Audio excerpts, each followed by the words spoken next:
अस्सलामुअलैकुम मौजिज़ दोस्तों, आज हम जानेंगे गाय के ज़िब्ह का वाक़िया। हज़रत मूसा और कारून का वाक़िया कब पेश आया। एक बार ऐसा हुआ कि बनी इसराइल में एक कत्ल हो गया, मगर कातिल का पता न चला। आखिर शुबहा ने तोहमत की शक्ल अख्तियार की ली और आपसी इख्तिलाफ की खौफनाक शक्ल पैदा हो गई।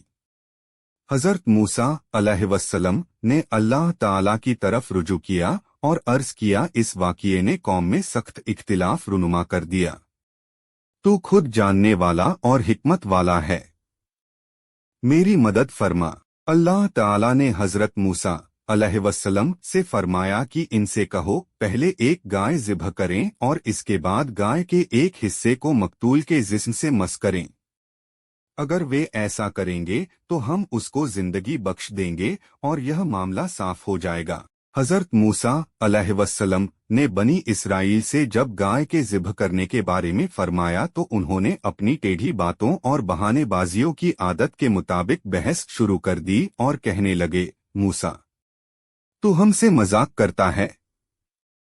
यानी मकतूल के वाक़िए से गाय ज़िब्ह करने के वाक़िए से क्या ताल्लुक?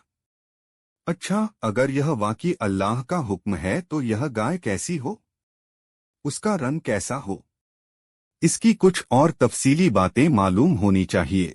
हज़रत मूसा अलैहिस्सलाम ने जब अल्लाह की वह्य की मार्फत उनके तमाम सवालों के जवाब दे दिए और बहानेबाजी का उनके लिए कोई मौका न रहा, तब वे हुक्म की तामील पर तैयार हुए और अल्लाह की वह्य के मुताबिक मामला पूरा किया।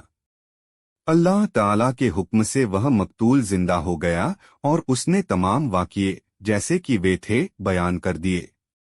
और इस तरह न सिर्फ यह कि कातिल का पता चल गया, बल्कि कातिल को भी इकरार के बगैर चारा न रहा और आपस के इज़िलाफ दूर हो गए और इन मामलों का अच्छे ढंग से खात्मा हुआ। कुरान ने इस वाक़िए से मुताल्लिक सिर्फ इसी कदर बतलाया है और बेशक यह वाक़िया अल्लाह की उन मुसलसल निशानियों में से एक निशानी थी जो यहूदियों की सख्त तेज तबीयत व आदत के मुकाबले में हक की ताईद के लिए अल्लाह की हिकमत के पेशनज़र ज़ुहूर में आई।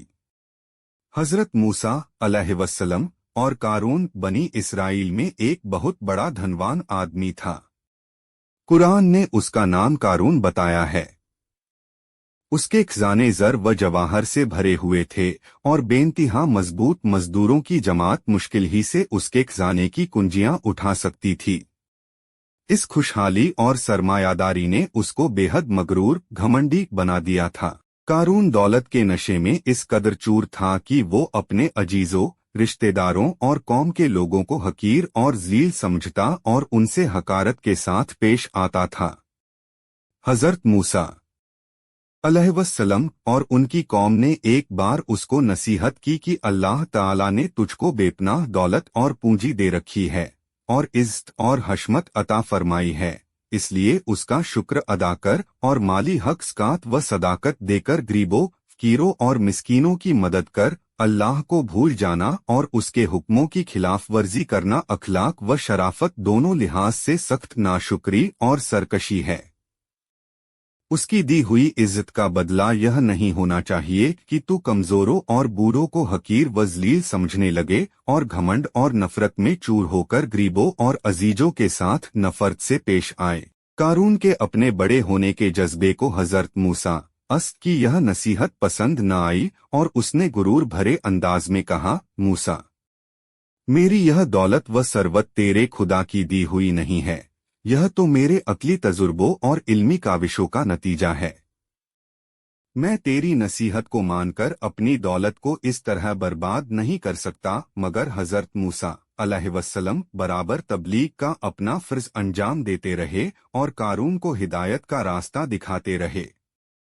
कारून ने जब यह देखा मूसा अलैहिस्सलाम किसी तरह पीछा नहीं छोड़ते तो उनको जच करने और अपनी दौलत व हशमत के मुजाहरे से मरूब करने के लिए एक दिन बड़े कर्र व फ़र के साथ निकला। हज़रत मूसा अलैहिस्सलाम बनी इसराइल के मजमे में अल्लाह का पैगाम सुना है कि कारून एक बड़ी जमात और खास शान व शौकत और खजानों की नुमाइश के साथ सामने से गुजरा। इशारा यह था कि अगर हज़रत मूसा अलैहिस्सलाम की तबलीग का यह सिलसिला यूं ही जारी रहा तो मैं भी एक भारी जत्था रखता हूँ और ज़र व जवाहर का भी मालिक हूँ। इसलिए इन दोनों हथियारों के जरिए मूसा को हरा कर रहूंगा। बनी इस्राइल ने जब कारून की इस दुनियावी सरवत व अजमत को देखा तो उनमें से कुछ आदमियों के दिलों में इंसानी कमजोरी ने यह जज्बा पैदा कर दिया कि वे बेचैन होकर यह दुआ करने लगे, ऐ काश यह दौलत व सरवत और अजमत व शौकत हमको भी नसीब होती। मगर बनी इस्राइल के सूझबूझ वाले अहले इल्म ने फौरन मुदाखलत की और उनसे कहने लगे, बरदार, इस दुनियावी जेब व जीनत पर न जाना और उसके लालच में गिरफ्तार न हो बैठना। तुम बहुत जल्द देखोगे कि इस दौलत व सरवत का बुरा अंजाम कैसा होने वाला है।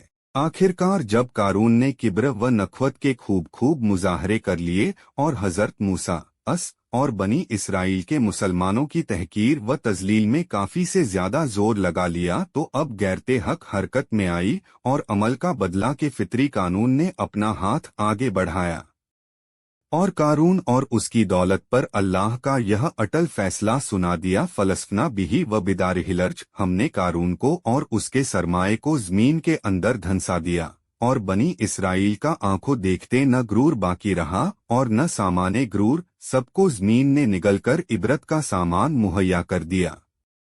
कुरान मजीद ने कई जगहों पर इस वाक़िए को तफसील से भी और मुखलसर भी बयान किया है। फिर हमने कारून और उसके महल को जमीन में घसा दिया, बस इसके लिए कोई जमात मददगार साबित न हुई जो अल्लाह के अजाब से उसको बचाए और वह बेयार व मददगार ही रह गया। कारून का वाक़िया कब पेश आया? तफसीर लिखने वाले उलेमा को इसमें तरहुद है कि कारून का वाक़िया कब पेश आया। मिस्र में फ़िरौन के गर्क होने से पहले या तीह के मैदान में फ़िरौन के गर्क होने के बाद।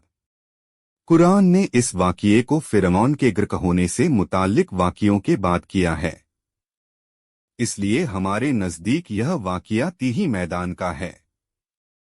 मौजिज़ दोस्तों, वीडियो अच्छा लगा तो लाइक और चैनल को सब्सक्राइब करना।